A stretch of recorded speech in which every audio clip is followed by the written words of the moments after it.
As the war enters its darkest chapter, Ukraine faces its most devastating winter, with Russian forces launching their most powerful offensive since 2022 and energy infrastructure crumbling. The nation is teetering on the edge of survival. Here's a report.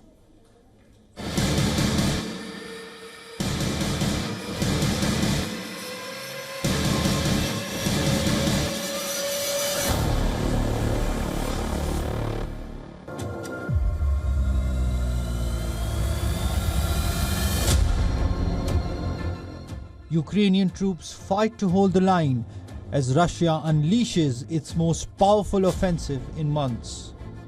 Kharkiv, Kherson and Sumy are under unyielding bombardment. Sumy bears the brunt, enduring over 120 missiles and 90 drone strikes, leaving towns scarred and communities shaken.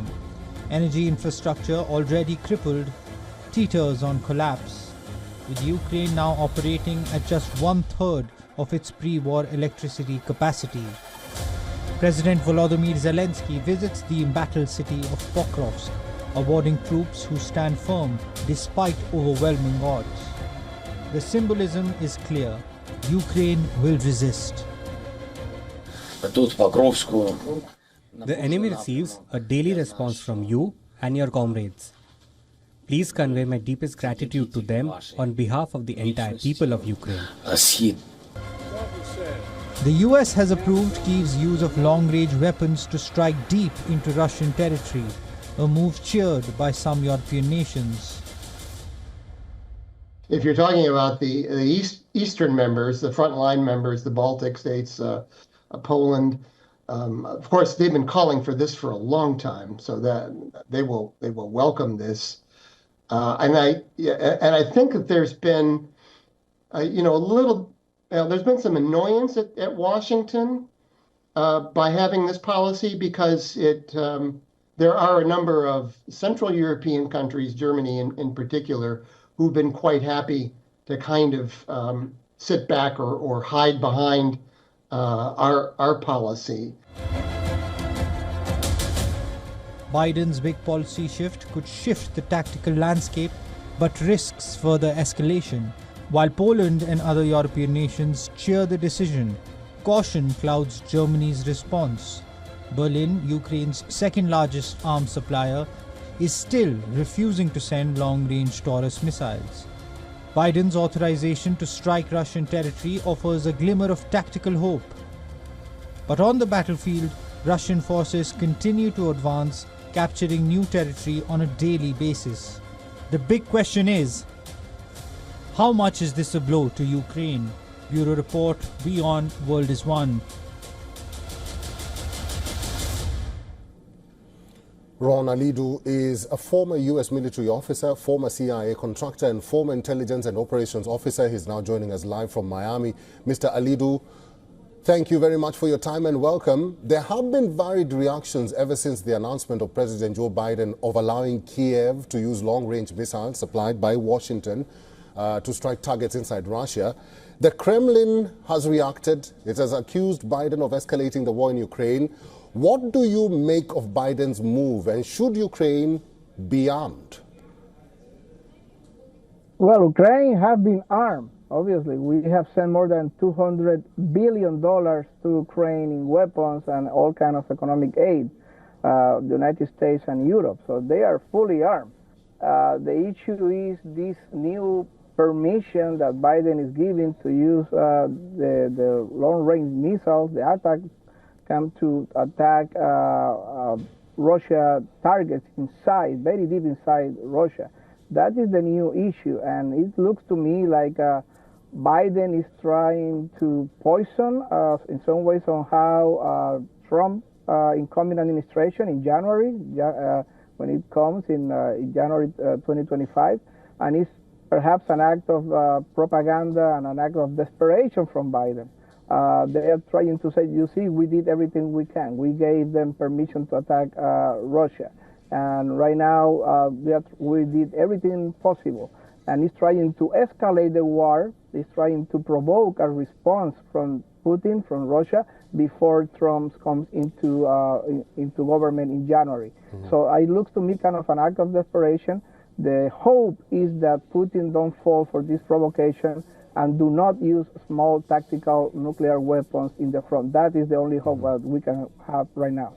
Mr. Ron, you sound like some other critics who are saying that Mr. Biden threw a spanner in the works ahead of Trump getting into office because he wants to make it hard for Trump to end the war. Do you believe that is what is happening? Absolutely, absolutely.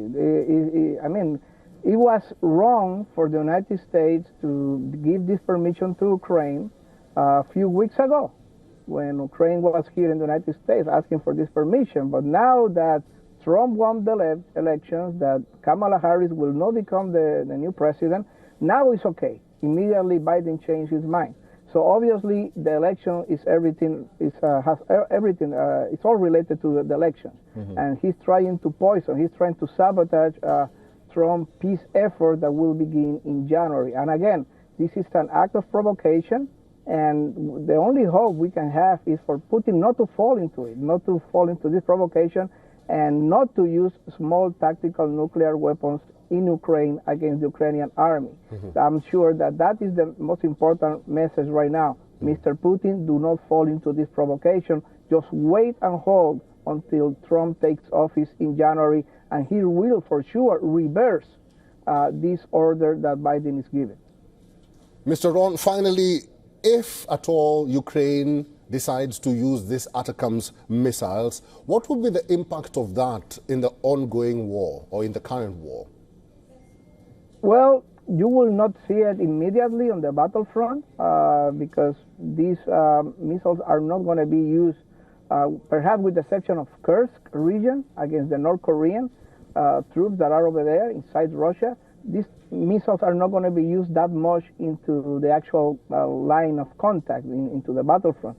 But these missiles are going to be used there, in the rear, in the logistic points, in the command centers, in the fuel centers, in the logistical support structure of Russia.